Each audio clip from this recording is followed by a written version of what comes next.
Siku ya leo imekuwa ni ya kuadhimisha miaka 60 tangia nchi ya Kenya kujipa uhuru wake, na hivyo kukumbukwa kwa kutathmini na kuwazia hatua ambazo zimepigwa na nchi ya Kenya kimaendeleo.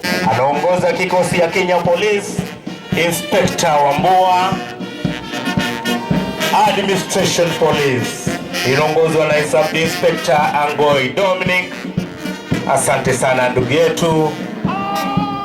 Huku maadhimisho makuu yakifanyika katika mji wa Kenya mkuu Nairobi. Kwa mujibu wa gatuzi zote 47 zilishiriki maadhimisho hayo katika maeneo yao. Nasta'in ihdina as-siratal mustaqim siratal ladhina an'amta. Kaunti ya Kisii haikuachwa nyuma, kwani kamishna wa kaunti hiyo Tom Wanjere walishirikiana na gavana wa kaunti ya Kisii Paul Simba Arati liongoza wenyeji katika sherehe hizo katika maeneo ya Mosocho.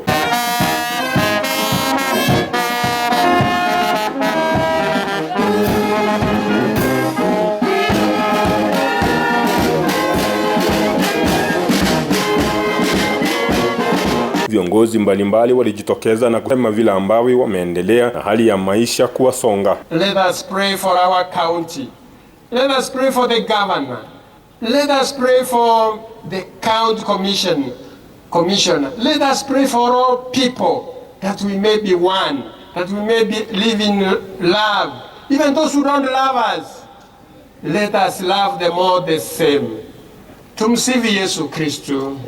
Kulingana na wao, kuna kuzembea kazini kwa hata hali nyingine za visa vingine havifanyiwi uchunguzi wa kutosha. Insecurity. Watu wanaendelea kuwana, hata hatuelewi ni nini inaendelea. Sana sana tukienda upande wa Ponchari, kuna watu wamewawa Ponchari wawili. Mmoja aliwawa hata haijulikani kwa nini amewawa, pia mama mwingine akawawa kwa njia isiyojulikana. Wakati polisi wanaambiwa kama huyu mama mwenye amewawa juzi, polisi waliambiwa kuna mtu alimpigia simu na hiyo simu ndio hii, enda mukachunguze muone hii simu ilipigwa kutoka wapi. Polisi wamekataa, hata hawafanyi uchunguzi. Sasa tunashindwa, ni polisi wanageuka wanaenda kuua wananchi ama ni vibago wako? Gavana Simba Arati pia naye alijitokeza kimasomaso na kuelezea jinsi visa vya utovu wa usalama vimepelekea mauaji katika mji wa Kisii. And I want the security apparatus just to analyze the situation how it is. We have not closed anybody out. People, they have come.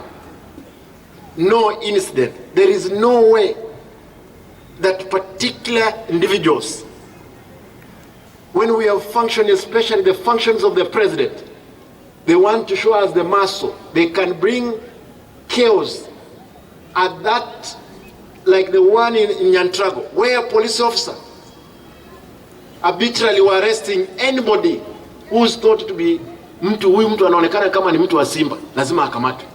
Simba amesema kuwa watu ambao wanadaiwa kuwa wendani wake na wahusika wake wa karibu wamewindwa na hata wengine kuuawa. Please, Mr. County Commissioner, you are the head of the national government. We want to request you,